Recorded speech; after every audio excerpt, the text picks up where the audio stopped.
สบายดีท่านผู้ชมข้าพเจ้าสุดาวันบุตรดาละเรืองมือนี้เนาะข้าพเจ้าจะพาท่านผู้ชมไปเบิ่งพิธีการเปิดงานเทศกาลดอกนิ้วบานครั้งที่20ซึ่งเพิ่นจัดขึ้นน้ำกันอยู่3มื้อซึ่งตรงกับวันที่27 28 29เดือนมังกร2023นี้เองมื้อนี้ก็เป็นมื้อทำอิฐเนาะบรรยากาศงานจะคึกคืนและม่วนสำใดไปติดตามรับชมน้ำกันเลย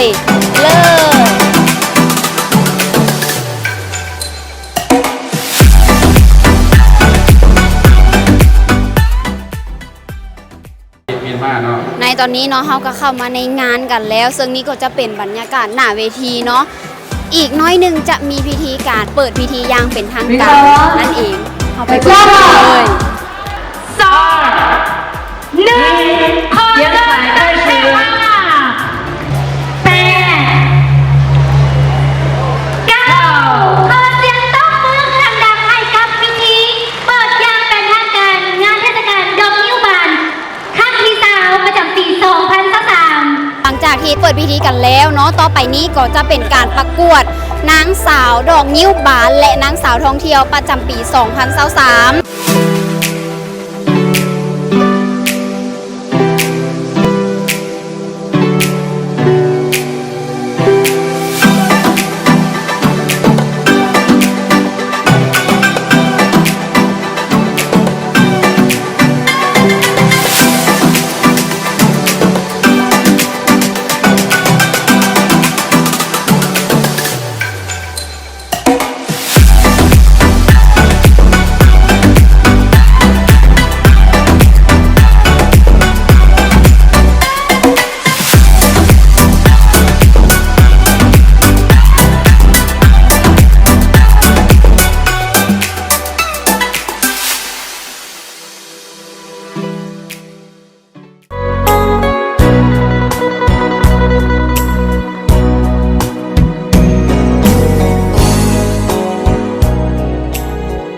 空，谁啦啦已是珍藏。那就是舞台上的川剧，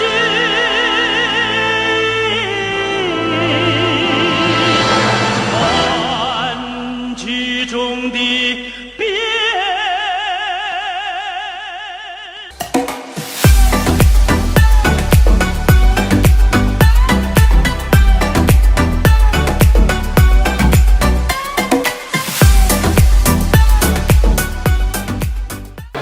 และทั้งหมดนี้ก็เป็นภาพบรรยากาศภายในงานเทศกาลดอกนิ้วบานครั้งที่20ในวันที่27เดือนมังกร2023นี้สำหรับมืออื่นจะเป็นแนวใดนั้นติดตามคลิปต่อไปเลยขอขอบคุณ